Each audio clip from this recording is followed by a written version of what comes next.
What's up, guys? This is JGMan179 here with Day Late Game Reviews, and we are going to be taking a look at the brand new released console from Microsoft called the Xbox One.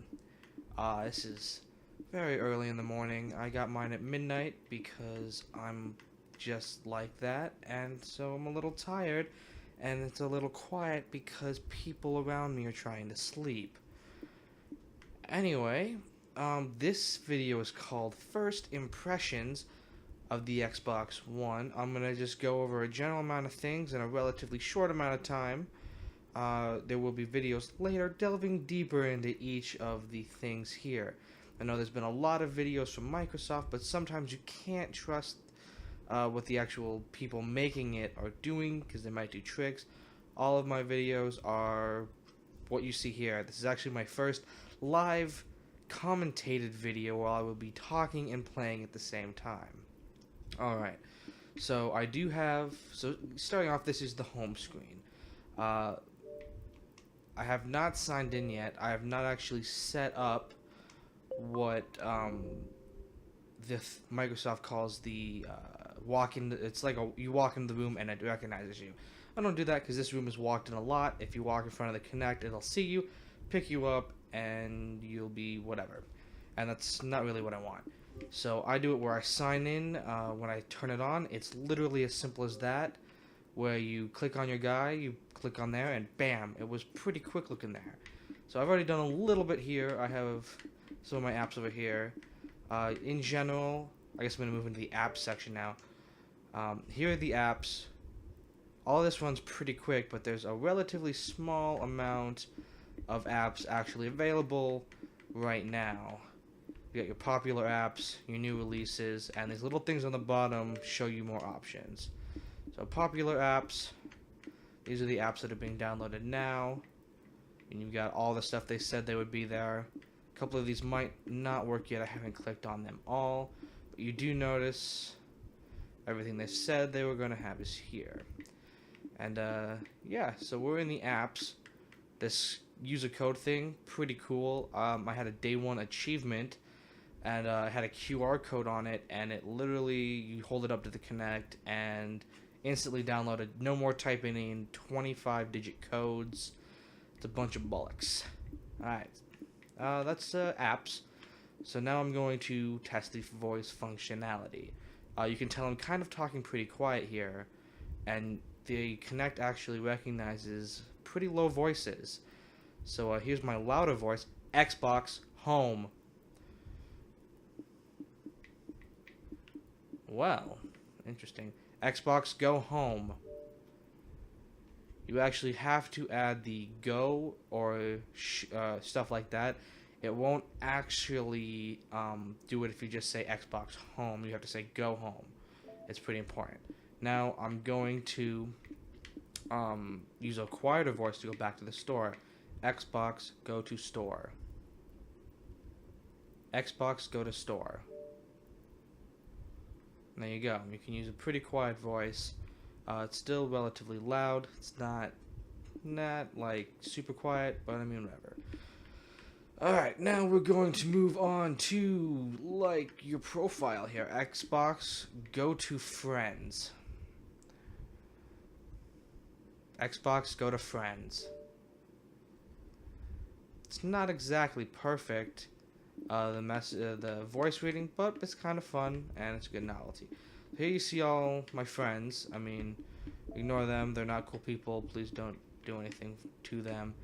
You have on your friends page, you have your profile, and this is what your profile is going to look like. Your recent activity shows up here, including activity from your Xbox 360, which I think is pretty cool. Then you can set your gamer pick, gamer tag, customize your avatar, choose your color, which is pretty cool. I chose red. You have tons of different color themes to choose from. Going back, you can see my gamer score, friends, followers, which are your friends, plus people who end up following you later, and your reputation. Also, what I think is pretty cool, you have a gamer level, depending on your followers, friends, and achievements and reputation. I think I'm doing pretty good as a 4. A couple of my friends are 5s because they've got 84 million friends. yeah. This is the achievements. I love achievements. I'm pretty big into them. You actually have two types of things now. You have, or three types actually. You have challenges, which I think is really cool. You've got Xbox achievements, Xbox One achievements, and you have other achievements. Your other achievements are your Xbox 360 achievements. You can go in there and take a look at them anytime you want. They're a little bigger than just running through the list like before, but I actually think this is better because you can see right on here when you completed it, what it actually was, how many points, see the picture, and it's a little more organized, but it is kind of hard to scroll through them all. But they are separated between locked and unlocked achievements. That's just for your 360. Xbox One achievements. Netflix apps actually have achievements now, which I find pretty interesting. So, like, you've got 2 Weeks Wild, stuff like that. I mean, it's a little ridiculous, but hey, whatever. Achievements for apps. It actually makes it a little cooler because you don't just have Netflix. This app does not have achievements. See my awesome Day 1 achievement here. I'm not going to brag, so I'm not going to stay there long. And now we have challenges. This is probably going to be the last part of my first impressions video, besides talking about the system itself. Challenges here, pretty cool.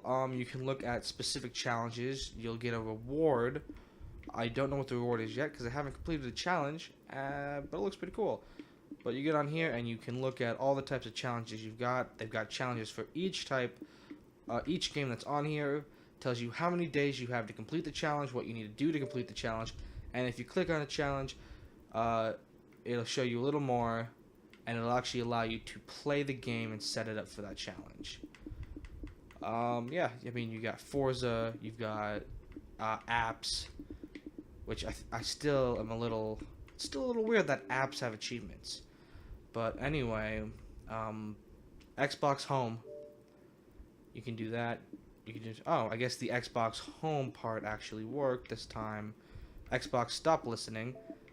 You do that, your Xbox will not pick up any of your voice stuff. Also, what's cool is that every command has to be started with the Xbox part, and otherwise it won't listen. So I'm talking to you here in the mic. The Xbox Connect is actually hearing me there, and bam, blam, blam, blam.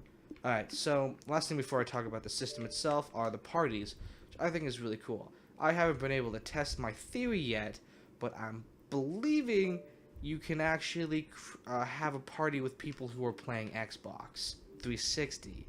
I haven't been able to try that yet, but the option is there, which I find weird. So let's go into my friends. This is my friend Dark Ride Zeus 114. I can click on him, I can send him a message, compare games, much like the 360. I can invite him to a party. I know he's playing on the Xbox 360. I don't know if I can get him into a party on here. I haven't tried it yet. They haven't answered me, mostly because it's 2 a.m. and everyone's asleep or not even wanting to deal with it. But yeah, Xbox Home. I've not played any games on this yet. That'll be for a later date. I have Dead Rising 3, so I'll do A, review on that. B, I will be doing some other stuff. Blah, blah, blah, blah. Find that on Daylight Game Reviews. But to talk about the actual system now, things pretty big. It's about the same. It's actually a little bigger than my Xbox 360 Elite, which is the black version of the original. Pretty big. Yeah, it does have a power brick. The Kinect is also pretty big. It has a very large camera. Pretty big speakers. Looking at some other stuff here and there. Also, good thing about this, you can use external capture devices. This is my Elgato something or other that I use for all my 360 videos. And you can see that it is working right here with the Xbox One, which I think is pretty cool. I haven't really run into any bugs yet, which is pretty nice.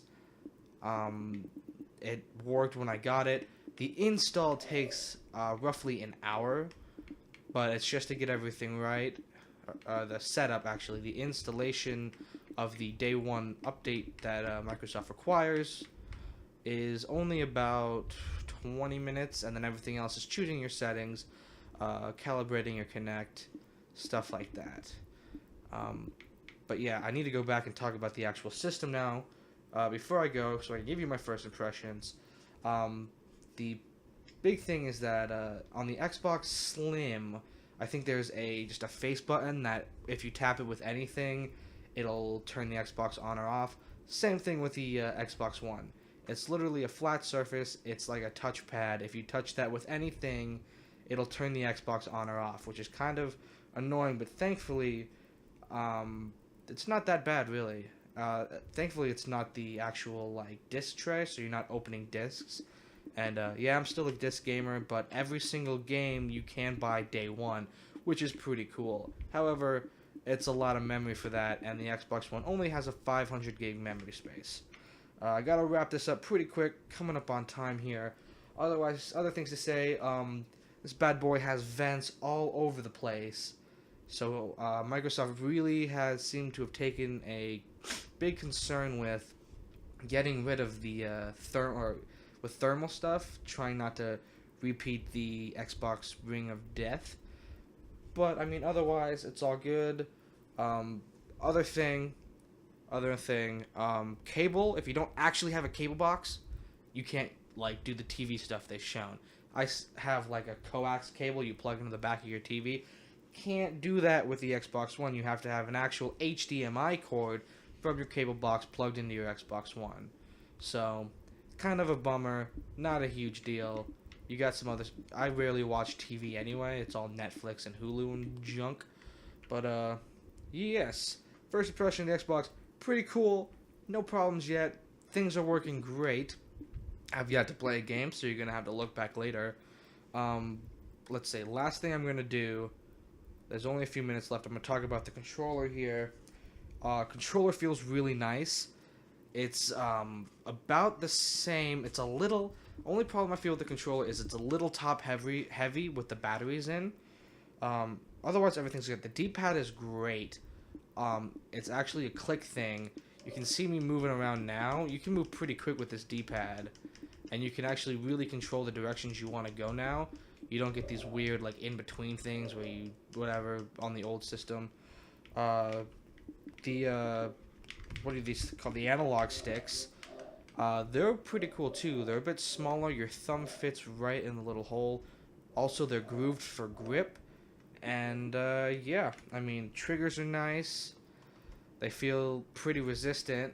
And, I haven't played a game with it yet. I'm probably going to talk more about this controller when there's more games to be playing. Alright, guys. That's all I really got now. Final bit of, I guess, final first impression that I would say is that the Xbox One is it looks pretty good. It runs very well. This is literally 2 hours after launch. I've been setting up stuff since then and trying to get my capture to record. That's a computer thing, not an Xbox thing, but it's pretty legit. Yeah, you're not, I don't know. You may want to wait because the price tag's pretty high, but otherwise it's a good buy. I think so. I'm not going to compare it to the PS4 because I don't want to step into that pile of fun stuff. I'm only talking about the Xbox One, not comparing it. PS4 probably great. Don't know, don't have it, can't say anything about it. Gotta cut this off before 15 minutes because I would go over stuff.